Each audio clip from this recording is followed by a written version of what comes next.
L'espace Cassin de Bitche a accueilli vendredi soir l'Assemblée générale de l'Amicale des maires de l'arrondissement de Sarreguemines. Après un mot d'accueil du maire de Bitche et la prise de parole du président de l'Amicale, le maire honoraire de Rohrbach, René Krebs, a été élu membre du comité. Une minute de silence a été respectée en hommage aux différents maires et anciens maires du secteur décédés cette année. Lors de leur prise de parole, les sénateurs présents ont évoqué les récentes coupes budgétaires des collectivités locales annoncées par l'État. Et alors je vais commencer par un point important qui est celui de la FCTVA. Pourquoi? Parce qu'on la diminue de 16 et quelques pourcents à 14 et quelques pourcents.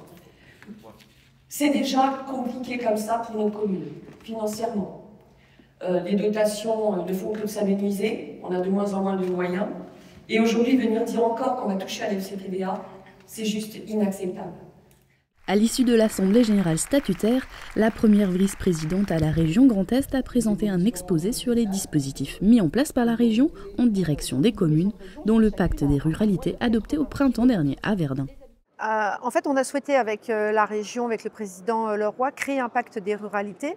Donc les ruralités, en fait, c'est ces territoires, notamment des communes de moins de 1500 habitants, qui irriguent l'ensemble du territoire de la région Grand Est. Les communes de moins de 1500 habitants, c'est 87% du territoire. Donc c'est énormément de gens qui vivent dans ces communes-là. Et on a décidé en fait de faire en sorte de les prendre davantage en compte dans le cadre de nos politiques publiques.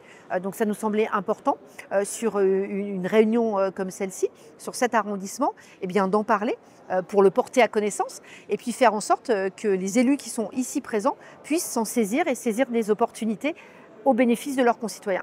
Elle a également parlé de la création d'un fonds de soutien pour la formation des secrétaires de mairie, de santé avec la mise en place de médicaux et gynécobus, de l'accompagnement de communes face aux pénuries de médecins. Les maires ont exprimé leur inquiétude pour l'emploi sur le secteur avec toutes les suppressions de postes en Allemagne. Pour y faire face, la région a mis en place un dispositif de formation.